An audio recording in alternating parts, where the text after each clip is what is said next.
W. Nelson. He lives in Smoky, Kansas. And he's part of World War II.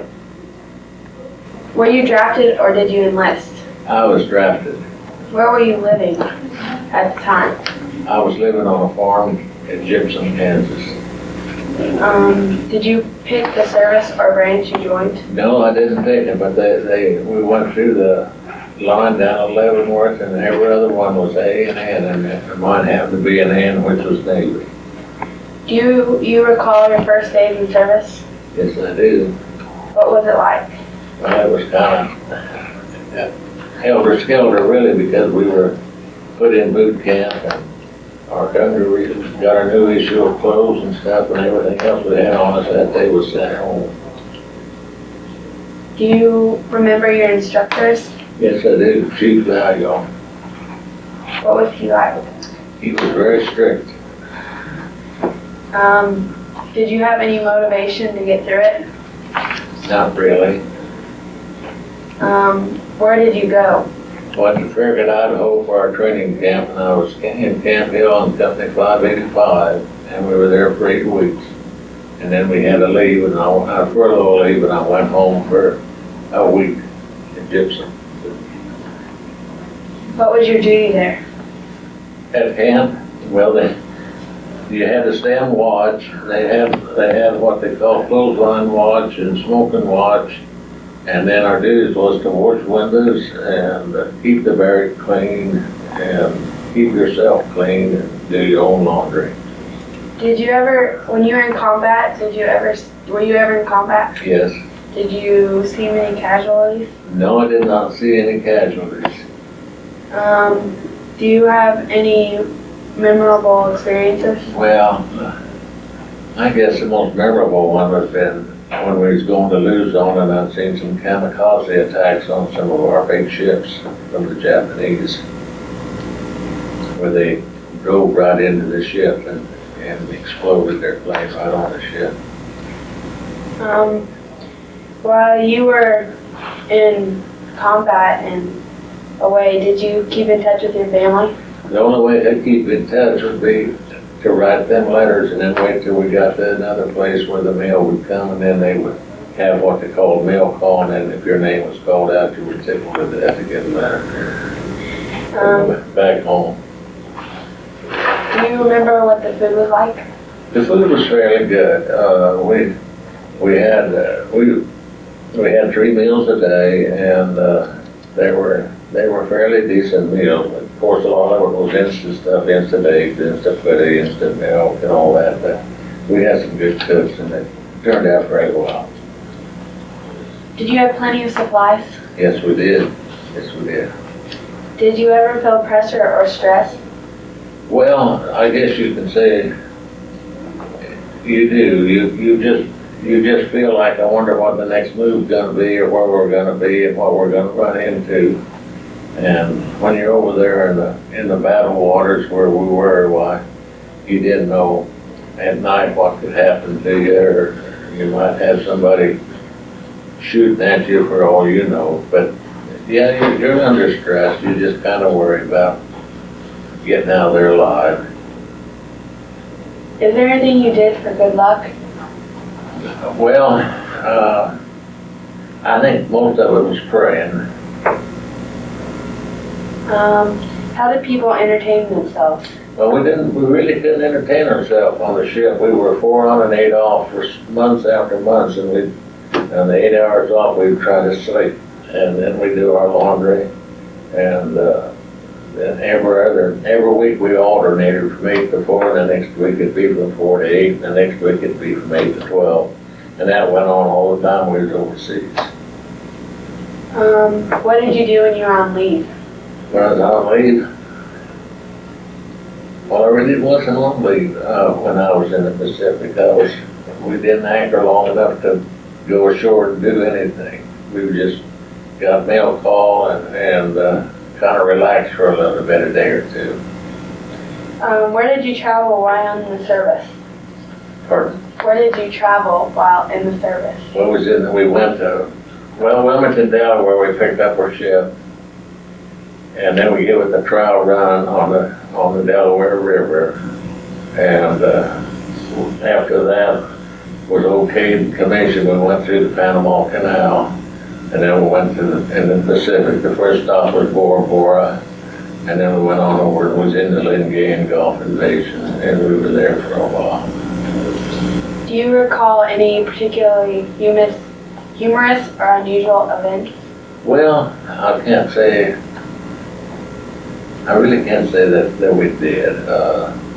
We would get together and visit with one another and talk about how nice it was to be home, and I think that was about as rewarding as you could be to be with somebody that could share that thoughts with you. Did you ever pull any pranks on other people? No, I did not. What did you think of officers or fellow soldiers?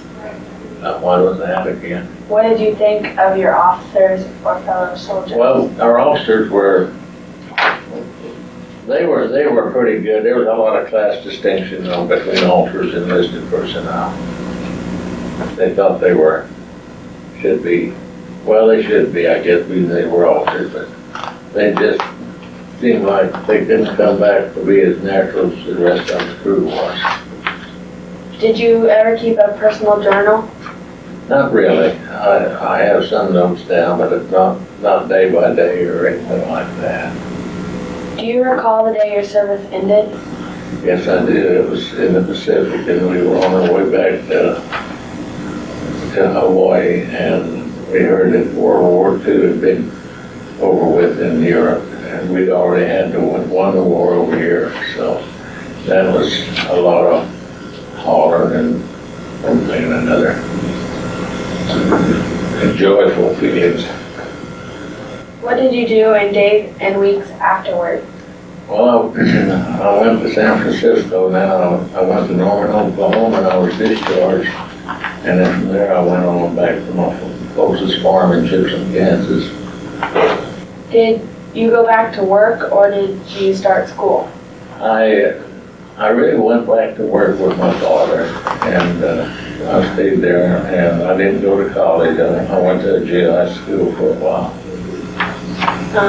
Did you make any close friends while in service? I sure did. I had a real close friend while I was in the service, and we didn't keep in touch as much as we should have. His name was Johnny Linneman, and I think the last I heard he was in Alaska.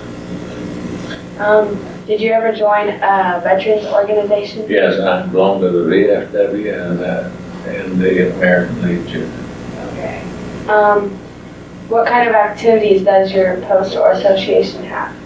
Well, they have meetings once a month, the VFW does, and they honor our veterans by on their birthdays. You go in and you can have a meal at half price for the veterans that served in World War II, and actually they help with a lot of things for a veteran if you ask for it. And I belong to the veterans I'm a lifetime member now, and I go to the VFW for my Medicare and stuff now, so it's a big help. What did you do as your career? After the war. I'm a farmer now. After I got home, I got married and I bought a farm out in the Camp Phillips area west of Smolin, and that's where I've been for 54 years. Did your military experience influence your thinking about war or the military in general? Did your military experience influence your thinking about war? Well, it sure does. It seems like in World War II, we didn't have nothing when the war started, when they bombed Pearl Harbor. But we were in the war to win the war, and seems so. The last war we were in, the Korean War and the Vietnam War, we didn't get nothing settled, but we did get something settled in World War II, and that was a big plus for our whole country. Do you ever attend reunions? No, I have not. I often thought I'd like to, but I never have. And I don't know how many would be living today, because some of the boys on the ship that I knew were much older than I was. We had sailors on a ship that was 40 years old, and I was only 19 at the time, so they're probably not around anymore. If they are, they're quite old.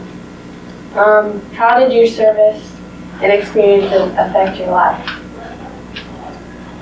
Well, I tell you what, the main thing was when I was in the service, well, I said, I know there's one thing I'm gonna do when I get out of service, and that is to be independent. I'm not gonna have somebody tell me what to do. And when I don't have to punch a clock in the morning, and if I wanna go someplace during the middle of the week, I don't have to ask the boss to get on, because I'll be my own boss, and that's what I've been ever since I got this job. Is there anything you'd like to add that we have not covered, or any stories that you'd like to tell? Well, I don't really, I think the biggest thrill of all was knowing that we'd won the war. And then we got to go home, and my brother got to come home. He was in Europe in the Air Force, and we both came home, and none of us were hurt. And we were very fortunate, and it was just a big, I guess you'd say, joyful feeling to know that everybody, that our family, and I know there was other families that didn't have that, but to be back with the family again, that was a big thing that I enjoyed. Knowing that my brother was there, because I didn't know nothing about him all the time. He was always in Europe he was on missions on a B-24 and a B-17, and I don't know how many missions it was close for him, but he got home okay too. And he went to Bethany College, and I stayed home and helped for him. So that's kind of the way the old ball rolled for me. Okay? Okay.